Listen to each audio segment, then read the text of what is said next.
आपण 2025-26च्या पिंपरी चिंचवड महानगरपालिकाचे बजेट जे आज अप्रूव्हलसाठी महानगरपालिका सभा आणि स्थायी समितीच्या मार्फत जे अप्रूव्हल देण्यात आलं आहे त्याच्यामध्ये पुढच्या वर्षी महानगरपालिकाच्या स्वतःचं अंदाजपत्रक 6,256 कोटीचा आणि त्याच्यामध्ये UTF निधी, फायर निधी, केंद्र शासनाची निधी, ओपनिंग क्लोजिंग बॅलन्स सगळं मिळून त्याच्यामध्ये जवळपास 9,675 कोटी असा बजेट आज रोजी प्रेझेंट करण्यात आलेला आहे.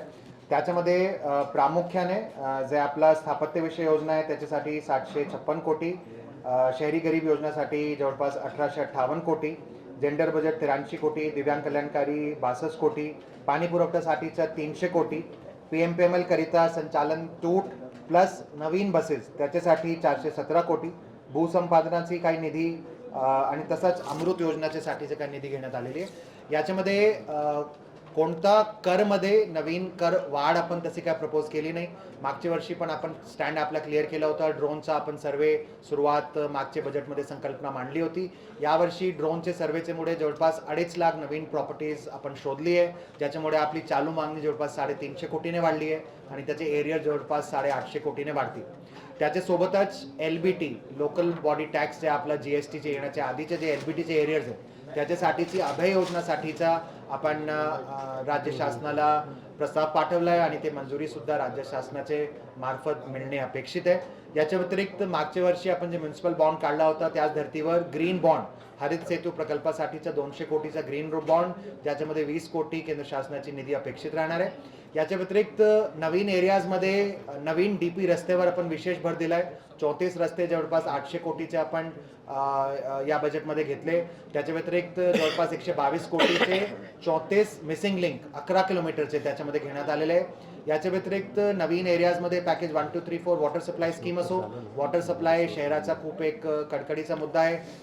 त्याच्यामध्ये भामासखेडची आपली योजनाच्या पाईपलाईन पासून जॅकवेल पासून चिखलीच्या 200 MLDचा प्लांट, त्याच्या व्यतिरिक्त पवना वॉटर सप्लाय स्कीम च्या DPR राज्य शासनाला सबमिट करण्यात आला. असा ओव्हरऑल वॉटर सप्लायच्या सोर्स स्ट्रेंथनिंग पासून नेटवर्क स्ट्रेंथनिंग वर भर देण्यात आलाय. याच्या व्यतिरिक्त ड्रेनेजचा मास्टर प्लॅन जवळपास 1450 कोटीचा DPR शासनाला सबमिट करण्यात आलाय.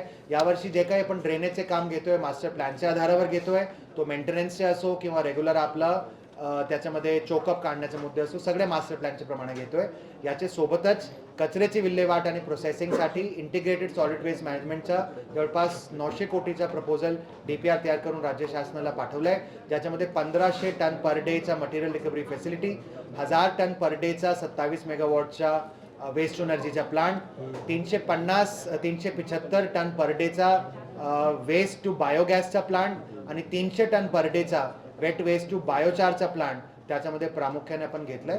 आणि तसंच शिक्षणमध्ये वेगवेगळे मुद्दे, नवीन लायब्ररीज करणे, आर्ट्स टीचरची संख्या डबल करणे, क्रीडा शिक्षकांची संख्या डबल करणे, बालवाडीचा संपूर्ण कायापलटचा नवीन कार्यक्रम घेणे, त्याच्यासोबतच वैद्यकीय सुविधामध्ये नवीन 200-250 बेडचा चाललेला रुग्णालय, बर्न वॉर्डची 30 बेडची सुरुवात, कॅन्सर हॉस्पिटल थेरगावच्या शेजारी 100 बेडचं नवीन कॅन्सर हॉस्पिटल, डायलिसिसचे 4 ठिकाणी नवीन युनिट्स, नवीन CT स्कॅन युनिट, असं वेगवेगळ्या मेडिकलचे याच्यामध्ये तरतूद करण्यात आलेली आहे. आणि त्याच धर्तीवर स्किल डेव्हलपमेंटमध्ये कौशल्य प्रोग्राम, बचत गटांचे साठीचा सक्षमा प्रोग्राम आणि आपलं काही असं सोशल इम्पॅक्टमध्ये सुद्धा दिव्यांगांच्या साठीचा विशेष कार्यक्रम घेण्यात आला आहे. मोठे प्रोजेक्टमध्ये संविधान भवनची या वर्षापासून आपण सुरुवात करतोय.